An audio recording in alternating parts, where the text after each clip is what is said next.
ठाणे जिल्ह्यातील भिवंडी शहरातील नारपोली परिसरात गंगारामवाडी येथील कोहिनूर अपार्टमेंटच्या तळ अधिक 4 मजली इमारतीचा अर्धा भाग कोसळल्याने मोठी घटना घडली. या दुर्घटनेत आतापर्यंत 9 जणांचा मृत्यू झालाय. एनडीआरएफ आणि टीडीआरएफच्या पथकांकडून युद्ध पातळीवर बचाव कार्य सुरू आहे. ढिगाऱ्याखाली अजूनही काही नागरिक अडकल्याची शक्यता आहे.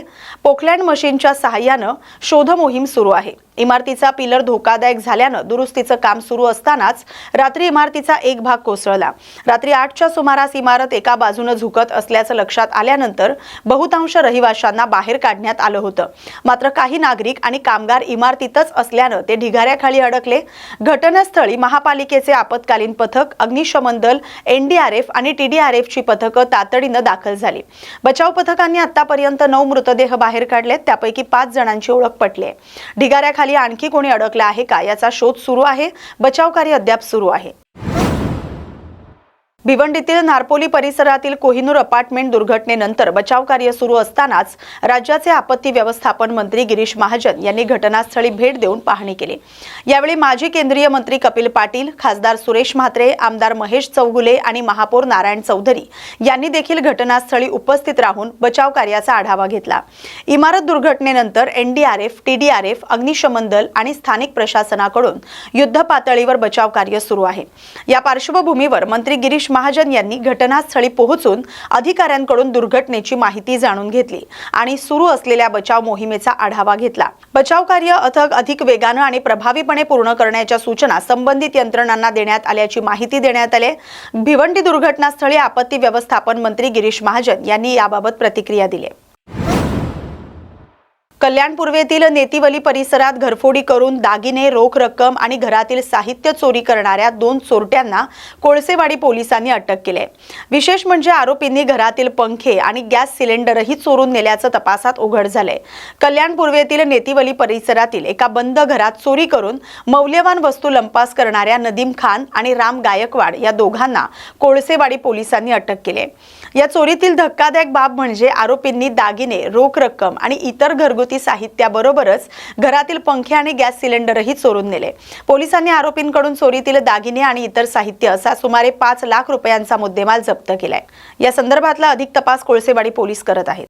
कोळसेवाडी पोलीस स्टेशनला 23/7 रोजी घरफोडी चोरीचा गुन्हा बाबत फिर्यादी यांनी पोलीस ठाण्याला येऊन दिलेल्या तक्रारीवरून गुन्हा रजिस्टर नंबर 418/2026 प्रमाणे नोंद केलेला होता. सदर गुन्ह्यामध्ये फिर्यादी यांच्या घरातील सोन्याचे, चांदीचे दागिने, फॅन, गॅस सिलेंडर व इतर वस्तू असे चोरी गेल्याबाबतची आपल्याला तक्रार प्राप्त झाली व कोळसेवाडी पोलीस स्टेशनचे वरिष्ठ पोलीस निरीक्षक नितीन पगार आणि क्राईम PI खेडकर यांनी त्यांच्या अधीनस्थ असलेले अधिकारी संदीप भालेराव व DBचे पथक यांच्यामार्फत त्याबाबतचा तपास सुरू केला. त्यामध्ये 2 आरोपी, नेतिवली परिसरामध्ये राहणाऱ्या 2 आरोपींना अटक केलेली आहे. सर्व गेलेला 100% मुद्देमाल, जवळजवळ 4.5 लाख रुपयाचा मुद्देमाल हा हस्तगत केलेला आहे. त्यामध्ये 32 ग्रॅम सोन्याचे दागिने, चांदीचे दागिने, गॅस सिलेंडर व फॅन वगैरे अशा वस्तू यामध्ये हस्तगत केलेल्या 2 आरोपींना अटक केलेली आहे. गॅस सिलेंडर कसा चोरी केला होता? घरातून फिर्यादी आणि फिर्यादीचे कुटुंब हे राहणार लातूर या ठिकाणचे आहेत. ते 15/7 रोजी गावी गेलेले होते. ज्यावेळेला ते गावावरून आले 22 तारखेला त्यांना आल्यानंतर हे घरातील आपली घरफोडी चोरी झाल्याची माहिती मिळाल्यावरून या ठिकाणी फिर्याद मिळालेली आहे.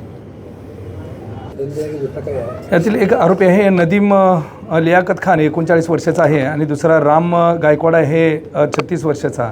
हा नदीम खान आहे तो काही कामधंदा वगैरे करत नाही आणि जो राम गायकवाड आहे तो रिक्षा चालक आहे. राहणारे हे नेतिवली आणि आनंदनगर परिसरामध्ये आहेत. त्यांचा पूर्व इतिहास बघून आणखी त्यांनी अशा प्रकारच्या कुठं चोऱ्या केलेल्या आहेत याबाबत कल्याण शहरातील बाजारपेठ परिसरात मुख्य रस्त्याचा काही भाग अचानक खचल्यानं नागरिकांमध्ये भीतीचं आणि चिंतेचं वातावरण निर्माण झालंय। याच ठिकाणी यापूर्वी देखील मोठा खड्डा पडला होता, मात्र कायमस्वरूपी उपाययोजना न झाल्यानं पुन्हा हीच दुर्घटना घडली। कल्याणच्या गजबजलेल्या बाजारपेठ परिसरातील मुख्य रस्त्याचा काही भाग अचानक खचल्यानं एकच खळबळ उडाली। स्थानिक व्यापाऱ्यांनी यापूर्वी देखील या धोकादायक स्थितीबाबत महापालिकेकडे वारंवार तक्रारी केल्या होत्या, मात्र त्यानंतरही कायमस्वरूपी दुरुस्ती करण्यात आली नसल्याचा आरोप व्यापाऱ्यांनी केलाय।